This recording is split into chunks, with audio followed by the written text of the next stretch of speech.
Hello friends, नमस्कार। मैं हूं पवन कुमार और आप देख रहे हैं YouTube channel creative education.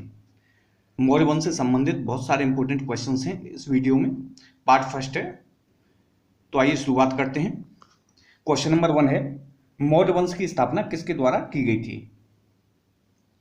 Options दिए हुए हैं, तो इसका राइट आंसर है ऑप्शन सी, चंद्रगुप्त मौर्य।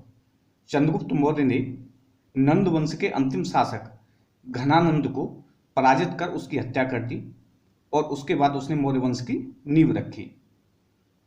अगर हम बात करते हैं बिंबिसार की, तो बिंबिसार हर्यक वंश का प्रथम शासक था जिसने हर्यक वंश की नींव रखी थी। अशोक चंद्रगुप्त मौर्य के पुत्र बिंदुसार का पुत्र था।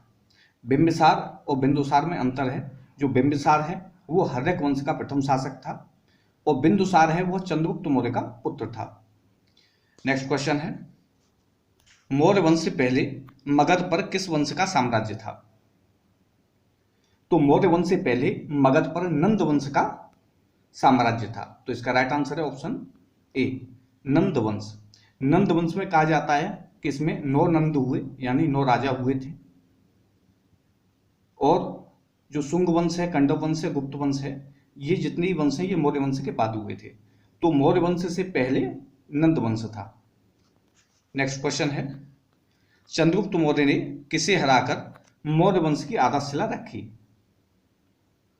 तो चंद्रगुप्त मौर्य ने नंद वंश के अंतिम शासक घनानंद को हराकर मौर्य वंश की आधारशिला रखी थी। तो इसका राइट आंसर है option D, Ghananand. Next question है, जब सिकंदर ने भारत पर आक्रमण किया तो मगध पर किसका शासन था? तो जब सिकंदर ने भारत पर आक्रमण किया था तो उस समय नंद वंश के अंतिम शासक घनानंद का शासन था। 326 ईसा पूर्व में सिकंदर ने भारत पर आक्रमण किया था और 323 ईस्वी में बेबीलोन में इसकी मृत्यु हो गई थी। तो अब इसका राइट आंसर है option C, Ghananand. Next question है, सिकंदर ने किस दर्रे से होकर भारत में प्रवेश किया? तो सिकंदर ने पाकिस्तान और अफगानिस्तान की सीमा पर स्थित खैबर दर्रे से होकर भारत में प्रवेश किया था। तो इसका राइट आंसर है ऑप्शन ए, खैबर दर्रा। नेक्स्ट क्वेश्चन है, सिकंदर का प्रथम युद्ध किस भारतीय राजा के साथ हुआ? ऑप्शंस दिए हुए हैं। तो सिकंदर का जो प्रथम युद्ध हुआ था वो तक्षशिला के राजा आम्बी के साथ हुआ था। तो इसका राइट आंसर होगा ऑप्शन बी, आम्बी। बाद में सिकंदर का सामना अन्य भारतीय राजाओं के साथ भी हुआ था। जिसने सबसे ज्यादा सिकंदर का विरोध किया था, प्रतिरोध किया था, वो था राजा पोरस। परंतु सिकंदर का जो पहला युद्ध हुआ था वो राजा आम्बी के साथ हुआ था। बाद में राजा आम्बी ने सिकंदर की शरण को स्वीकार कर लिया। तो इसका राइट आंसर है आम्बी। क्वेश्चन नंबर 7 है, उस ऐतिहासिक शासक का नाम बताइए जिसका जन्म, मृत्यु एवं अंतिम संस्कार विश्व के अलग अलग महाद्वीपों में हुए। तो वह ऐतिहासिक शासक जिसका जन्म, मृत्यु एवं अंतिम संस्कार विश्व के अलग अलग महाद्वीपों में हुए वो है ऑप्शन सी, सिकंदर। सिकंदर एक ऐसा ऐतिहासिक शासक था जिसका जन्म यूरोप महाद्वीप में मकदूनिया में हुआ था और जिसकी मृत्यु बेबीलोन, जो एशिया महाद्वीप में आता है, उसमें हुई थी। बेबीलोन जो वर्तमान इराक का बगदाद शहर है, उसको पहले बेबीलोन के नाम से जाना जाता था। और इसका जो अंतिम संस्कार हुआ था वो अफ्रीका महाद्वीप में सिकंदरिया नामक स्थान पर हुआ था। नेक्स्ट क्वेश्चन है, मगध साम्राज्य का वास्तविक संस्थापक किसे माना जाता है?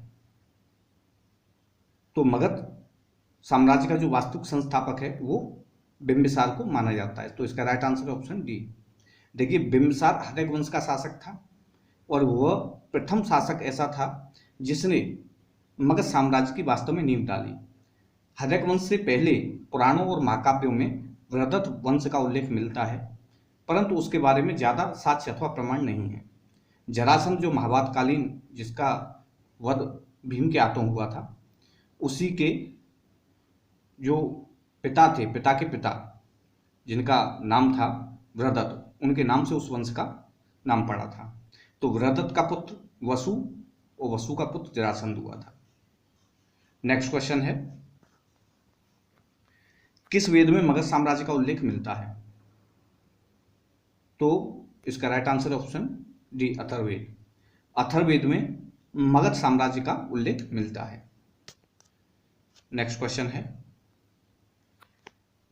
निम्न वंशों का सही कालानुक्रम क्या है?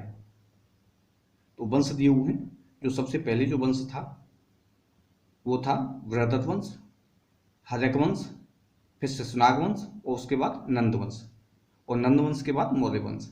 तो इसका जो राइट आंसर है वो है ऑप्शन सी, वृहदत्त वंश, हर्यक वंश, शिशुनाग वंश, नंद वंश। नेक्स्ट क्वेश्चन है, चाणक्य का अन्य नाम क्या था? तो जो चाणक्य का अन्य नाम था वो था विष्णुगुप्त। तो इसका राइट आंसर है ऑप्शन बी, विष्णुगुप्त। इसका एक और अन्य नाम था कौटिल्य। नेक्स्ट क्वेश्चन है, चाणक्य किस विश्वविद्यालय के आचार्य थे? तो चाणक्य थे वो उस समय के प्रसिद्ध विश्वविद्यालय तक्षशिला के आचार्य थे। तो इसका राइट आंसर है ऑप्शन ए, तक्षशिला। तक्षशिला अध्ययन के लिए और धनुर्विद्या के लिए बहुत ही प्रसिद्ध विश्वविद्यालय था। यह पाकिस्तान में स्थित है। नेक्स्ट क्वेश्चन है, निम्नलिखित में से किसकी तुलना मैकियावेली के प्रिंस से की जाती है? तो इसका राइट आंसर है ऑप्शन बी, कौटिल्य का अर्थशास्त्र। कौटिल्य के अर्थशास्त्र की तुलना मैकियावेली के प्रिंस से की जाती है। नेक्स्ट क्वेश्चन है, वह शासक कौन था जिसने राज सिंहासन पर बैठने के लिए अपने बड़े भाई सुसीम की हत्या की थी? तो इसका राइट आंसर है ऑप्शन ए, अशोक। अशोक ने राज सिंहासन पर बैठने के लिए अपने बड़े भाई सुसीम की हत्या की थी। क्वेश्चन नंबर 15 है, निम्नलिखित में सम्राट अशोक की वह पत्नी कौन थी जिसने उसको प्रभावित किया था? तो इसका राइट आंसर है ऑप्शन डी, कारुवाकी। कारुवाकी ने सम्राट अशोक को बहुत ही प्रभावित किया था। क्वेश्चन नंबर 16, अशोक ने अपने सभी अभिलेखों में एक रूपता से किस प्राकृत का प्रयोग किया है? तो अशोक ने अपने सभी अभिलेखों में एक रूपता से जिस भाषा का प्रयोग किया है, जिस लिपि का प्रयोग किया है, वह है option A, Ardhamagadhi. Next question है, बिंदुसार ने विद्रोहियों को कुचलने के लिए अशोक को कहां भेजा था? तो बिंदुसार ने विद्रोहियों को कुचलने के लिए अशोक को ऑप्शन बी, तक्षशिला भेजा था। तो इसका राइट आंसर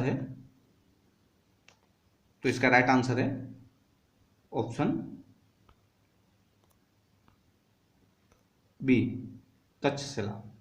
तक्षशिला इसका राइट आंसर है।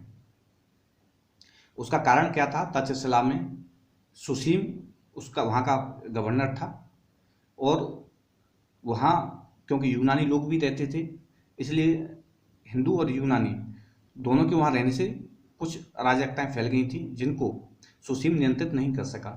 इसलिए उसने बिंदुसार से प्रार्थना की कि वह किसी को यहाँ भेजे, तब बिंदुसार ने अशोक को वहाँ भेजा था। नेक्स्ट क्वेश्चन है, निम्नलिखित में से वह व्यक्ति कौन है जिसका नाम देवान पियादसीवी था? तो इसका राइट आंसर है ऑप्शन ए, अशोक। अशोक के शिलालेखों में अशोक का नाम देवान पियादसीवी मिला है, जिसका अर्थ है देवताओं को प्रिय।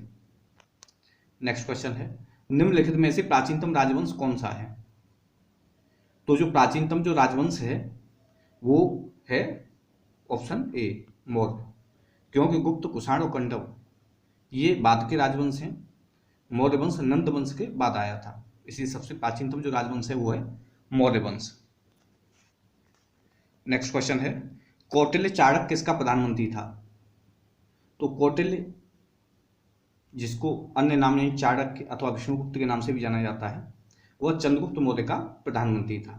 तो इसका राइट आंसर है ऑप्शन बी, चंद्रगुप्त मौर्य का। कलिंग विजय के उपरांत अशोक महान ने निम्नलिखित किस धर्म को अंगीकार कर लिया था?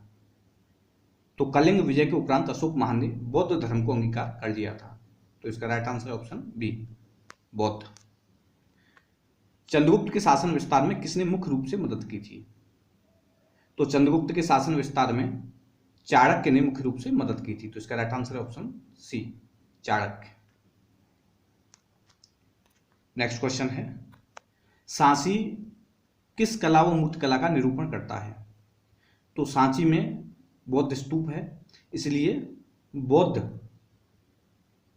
धर्म की कला व मूर्ति कला का निरूपण करता है। तो इसका राइट आंसर है ऑप्शन बी, बौद्ध।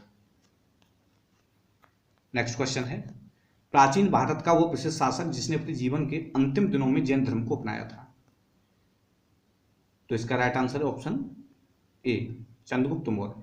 चंद्रगुप्त मौर्य ने अपने जीवन के अंतिम दिनों में जैन धर्म को अपना लिया था और कर्नाटक के श्रवणबेलगोला नामक स्थान पर संलेखना विधि के द्वारा अपने प्राणों का त्याग किया था। संलेखना या संथारा, जो फिलहाल हाईकोर्ट के द्वारा जिस पर रोक लगा दी गई है, यह एक ऐसी प्रथा है जिसमें व्यक्ति अपनी मृत्यु के अंतिम क्षणों में अन्न जल का त्याग कर देता है और इस तरह से वो अपने प्राणों का त्याग करता है। नेक्स्ट क्वेश्चन है, मौर्य साम्राज्य की स्थापना किसने की थी? तो मौर्य साम्राज्य की जो स्थापना की थी वो की थी ऑप्शन बी, चंद्रगुप्त मौर्य ने। चंद्रगुप्त मौर्य ने मौर्य साम्राज्य की स्थापना की थी। तो इसका राइट आंसर है ऑप्शन बी। नेक्स्ट क्वेश्चन है, मौर्य साम्राज्य में प्रचलित मुद्रा का नाम क्या था? तो मौर्य साम्राज्य में जो मुद्रा प्रचलित थी उसका नाम था ऑप्शन ए, पण। मौर्य साम्राज्य में मुद्रा प्रचलित थी। नेक्स्ट क्वेश्चन है, निम्नांकित में से कौन मौर्य वंश का शासक नहीं है? तो चंद्रगुप्त मौर्य मौर्य वंश का मुख्य शासक था जिसने आधारशिला रखी थी। चंद्रगुप्त मौर्य का पुत्र बिंदुसार था, बिंदुसार का पुत्र अशोक था। अजातशत्रु था, वो हर्यक वंश का शासक था और बिंबिसार का पुत्र था। तो इसका राइट आंसर है ऑप्शन ए, अजातशत्रु। निम्नलिखित में से अशोक का उत्तराधिकारी कौन था? तो अशोक का पुत्र था, वो था कुणाल। तो इसका राइट आंसर है ऑप्शन ए, कुणाल। अशोक का उत्तराधिकारी कुणाल था। मुद्रा राक्षस का लेखक निम्न में से कौन है? तो मुद्रा राक्षस का लेखक है वो है विशाखदत्त। तो इसका राइट आंसर है ऑप्शन बी, विशाखदत्त। मुद्रा राक्षस में जो पुस्तक है उसमें चंद्रगुप्त मौर्य के समय में राज दरबार में द्रव्य संधियों के बारे में चर्चा की गई है। तो इसका राइट आंसर है option B, Vishakhadatta. Question number 30 है, विशाखदत्त के प्राचीन भारतीय नाटक मुद्रा राक्षस की विषय वस्तु क्या है?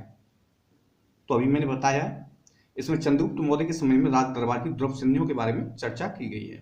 तो इसका राइट आंसर है ऑप्शन डी, चंद्रगुप्त मौर्य के समय में राज दरबार की द्रव्य संधियों के बारे में चर्चा। नेक्स्ट क्वेश्चन है, मालवा, गुजरात एवं महाराष्ट्र किस शासक ने पहली बार जीते थे?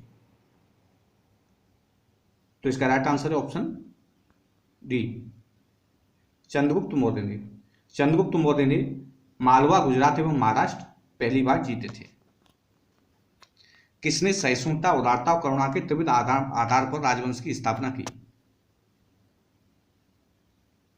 तो सहिष्णुता, उदारता, करुणा के त्रिविध आधार पर अशोक ने अपने राज्य की स्थापना की थी। ये की थी कलिंग के युद्ध के बाद। तो इसका राइट आंसर है ऑप्शन ए, अशोक। निम्नलिखित किस शहर में अशोक के शिलालेख नहीं है? तो इसका राइट आंसर है ऑप्शन सी, पाटलिपुत्र। पाटलिपुत्र शहर में अशोक के शिलालेख प्राप्त नहीं हुए हैं। नंद वंश के पश्चात मगध पर किस राजवंश ने शासन किया? तो नंद वंश के पश्चात चंद्रगुप्त मौर्य ने घनानंद को हराकर अपने राज्य की नींव डाली थी। तो इसका राइट आंसर है ऑप्शन ए, मौर्य। मौर्य काल में शिक्षा का सर्वाधिक प्रसिद्ध केंद्र क्या था?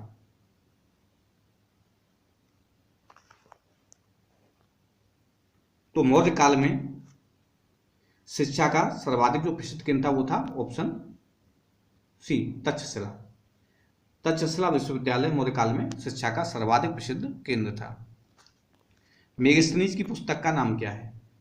तो मेगस्थनीज जो सेल्यूकस निकेटर ने जिसको राजदूत के रूप में चंद्रगुप्त मौर्य के दरबार में नियुक्त किया था, उसकी एक पुस्तक लिखी थी, उसका नाम है ऑप्शन डी, इंडिका। पुस्तक का नाम है ऑप्शन डी इंडिका। किसके ग्रंथ में चंद्रगुप्त मौर्य का विशिष्ट रूप से वर्णन हुआ है? तो विशाखादत्त के जो ग्रंथ है उसमें चंद्रगुप्त मौर्य का विशेष रूप से उल्लेख हुआ है। तो इसका राइट आंसर है option C Vishakhadatta. Next question है, वह स्रोत क्या है जिसमें पाटलिपुत्र के प्रशासन का वर्णन उपलब्ध है? तो मेगस्थनी ने जो पुस्तक लिखी थी इंडिका, उसमें पाटलिपुत्र के प्रशासन का वर्णन उपलब्ध है। तो इसका राइट आंसर है option C Indica. Question number 39 है, अशोक के शिलालेखों में प्रयुक्त भाषा कौन सी है? तो अशोक के शिलालेखों में जो प्रयुक्त भाषा है वह है ऑप्शन सी पाली। पाली भाषा अशोक के शिलालेखों में प्रयुक्त की गई है। नेक्स्ट क्वेश्चन है, निम्नलिखित में से किस मौर्य राजा ने दक्कन की विजय प्राप्त की थी? तो चंद्रगुप्त मौर्य ने दक्कन यानी दक्षिण की विजय प्राप्त की थी। तो इसका राइट आंसर है option B Chandragupta. Next question है, मेगास्थनीज ने भारतीय समाज को कितनी श्रेणियों में विभाजित किया था? तो मेगास्थनीज ने भारतीय समाज को ऑप्शन डी 7 श्रेणियों में विभाजित किया था। क्वेश्चन नंबर 42, निम्न में से कौन सा क्षेत्र अशोक के साम्राज्य में सम्मिलित नहीं था? तो अफगानिस्तान सम्मिलित था, बिहार सम्मिलित था, कलिंग भी था, परंतु श्रीलंका अशोक के क्षेत्र में, राज्य क्षेत्र में सम्मिलित नहीं था। तो इसका राइट आंसर है ऑप्शन सी श्रीलंका। पाटलिपुत्र को किस शासक ने सर्वप्रथम अपनी राजधानी बनाया?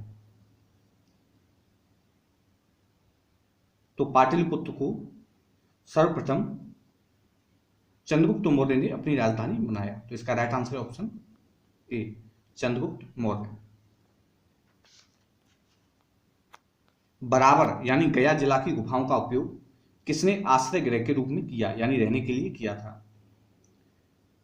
तो इसका राइट आंसर है ऑप्शन ए आजीविकों ने। आजीविकों ने बराबर यानी गया जिला की गुफाओं का उपयोग अपने रहने के लिए किया था। किस अभिलेख से यह साबित होता है कि चंद्रगुप्त का प्रभाव पश्चिम भारत तक फैला हुआ था?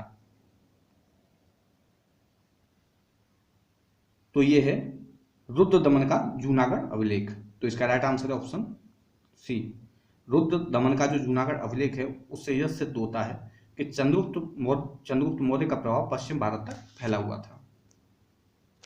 वह स्तंभ कौन सा है जिसमें अशोक ने स्वयं को मगध का सम्राट बताया है? तो वह स्तंभ है ऑप्शन डी भाब्रू स्तंभ। भाब्रू स्तंभ से यह पता चलता है, और वह एकमात्र ऐसा स्तंभ है जिसमें अशोक ने स्वयं को मगध का सम्राट बताया है।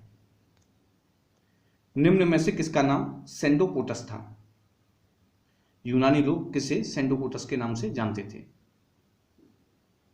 तो इसका राइट आंसर है ऑप्शन ए चंद्रगुप्त। चंद्रगुप्त मौर्य को सेंडोकोटस के नाम से जानते थे। प्रथम भारतीय साम्राज्य किसके द्वारा स्थापित किया गया था? तो प्रथम भारतीय साम्राज्य था जिसके एक बड़े भूभाग को एक कर दिया गया था, वह था चंद्रगुप्त मौर्य। तो इसका राइट आंसर है ऑप्शन सी चंद्रगुप्त मौर्य द्वारा। उत्तरांचल या उत्तराखंड में अशोक का एक शिलालेख स्थित है, तो यह कहां पर स्थित है? तो यह स्थित है ऑप्शन बी कालसी में। यह कालसी में स्थित है। सांची का स्तूप किसने बनवाया था? तो सांची का जो स्तूप था वो सम्राट अशोक ने बनवाया था। यह कहां स्थित है? मध्य प्रदेश में। तो इसका राइट आंसर है ऑप्शन ए अशोक। यह दूसरे नंबर का सबसे बड़ा स्तूप है। अशोक के शिलालेखों को पढ़ने वाला प्रथम अंग्रेज कौन था? तो वह अंग्रेज जिसने अशोक के शिलालेखों को पढ़ा था वो था जेम्स प्रिंसेप। तो इसका राइट आंसर है option D James Prinsep. Kalinga युद्ध की विजय तथा क्षत्रियों का वर्णन अशोक के किस शिलालेख में है? तो इसका जो वर्णन है वो है अशोक के 13वें शिलालेख में। तो इसका राइट आंसर है ऑप्शन डी शिलालेख 13। रोमन अंक में इसको एक्स ट्रिपल आई बोलते हैं। चंद्रगुप्त मौर्य ने सेल्यूकस को कब पराजित किया था? तो चंद्रगुप्त मौर्य ने सेल्यूकस को 305 ईसा पूर्व में पराजित किया था, क्योंकि 326 ईसा पूर्व में सिकंदर ने भारत पर आक्रमण किया था। तो उस समय मगध पर नंद वंश के सम्राट घनानंद का शासन था। उसको पराजित करने के बाद तब चंद्रगुप्त मौर्य ने सेल्यूकस को पराजित किया था। तो इसका राइट आंसर है ऑप्शन बी, 305 ईसा पूर्व में। नेक्स्ट क्वेश्चन है, निम्नलिखित में से कौन सा राजा प्रायः जनता के संपर्क में रहता था? तो वो था ऑप्शन बी, अशोक। अशोक एक ऐसा राजा था जो जनता के संपर्क में रहता था, जिसके जो शिलालेख प्राप्त हुए हैं उसमें इनका वर्णन मिलता है। नेक्स्ट क्वेश्चन है, अशोक ने 261 ईसा पूर्व में कलिंग को जीतने के बाद क्या किया? तो इसका राइट आंसर है ऑप्शन सी, भारी रक्तपात देखकर युद्ध की नीति को सदा के लिए त्याग दिया। नेक्स्ट क्वेश्चन है, अशोक के अधिकांश अभिलेख किस भाषा व लिपि में हैं? तो अशोक के जो अधिकांश अभिलेख हैं वो प्राकृत व ब्राह्मी लिपि में है। तो इसका राइट आंसर है ऑप्शन ए, प्राकृत व ब्राह्मी लिपि। नेक्स्ट क्वेश्चन है, किस ग्रंथ में चंद्रगुप्त मौर्य के लिए वृषल यानी निम्न कुल शब्द का प्रयोग किया गया है? तो वो ग्रंथ है मुद्रा राक्षस। तो इसका राइट आंसर है ऑप्शन सी, मुद्रा राक्षस में चंद्रगुप्त मौर्य के लिए वृषल यानी निम्न कुल शब्द का प्रयोग किया गया है। मौर्य नरेश के बारे में निम्न में से कौन सा कथन सही है? उन्होंने विकास किया था संस्कृति, कला व साहित्य, सोने के सिक्के, प्रांतीय विभाजन, हिंदू पुस्तक साम्राज्य। तो हमें इनमें से बताना है कि इनमें मौर्य सम्राट थे उनके बारे में कौन से कथन सत्य हैं। तो उन्होंने संस्कृति, कला व साहित्य का विकास किया, तो ये जो आंसर है ये भी सत्य है। सोने के सिक्के ये गलत है, प्रांतीय विभाजन ये सत्य है, और हिंदू पुस्तक साम्राज्य ये भी सत्य है। तो इसका राइट आंसर है ऑप्शन डी, केवल 1, 3 और 4। क्वेश्चन नंबर 60 है, अशोक ने कलिंग को मौर्य साम्राज्य से जोड़ लिया था। अब इसके नीचे जो रीजन दिया हुआ है कारण, उसको हमें देखना है। कलिंग दक्षिण भारत को आने वाले स्थलीय एवं समुद्री मार्गों को नियंत्रित करता था। तो अशोक ने कलिंग को मौर्य साम्राज्य में जोड़ लिया था। हाँ, कलिंग को उसने जीत लिया था, और कलिंग दक्षिण भारत को आने वाले स्थलीय एवं समुद्री मार्गों को नियंत्रित करता था। तो ये कथन और कारण दोनों ही सत्य हैं। तो इसका राइट आंसर है ऑप्शन ए और आर दोनों सही हैं, तथा आर ए की सही व्याख्या करता है। तो ये देखो कुछ इंपॉर्टेंट क्वेश्चंस, ये पार्ट फर्स्ट है, और उसके बाद पार्ट जो दूसरा पार्ट आएगा उसमें भी बहुत से इंपॉर्टेंट क्वेश्चंस हैं। उम्मीद करता हूँ ये वीडियो आपको पसंद आई होगी। तो आप चैनल को सब्सक्राइब कीजिए, वीडियो को लाइक कीजिए और बेल आइकन बटन को भी प्रेस कीजिए, ताकि आपको लेटेस्ट इन्फॉर्मेशन या हमारी जो वीडियोज़ हैं वो मिल सकें। ऐसी वीडियोज़ हमारे चैनल पर आती रहती हैं। यह वीडियो देखने के लिए आपका बहुत बहुत धन्यवाद।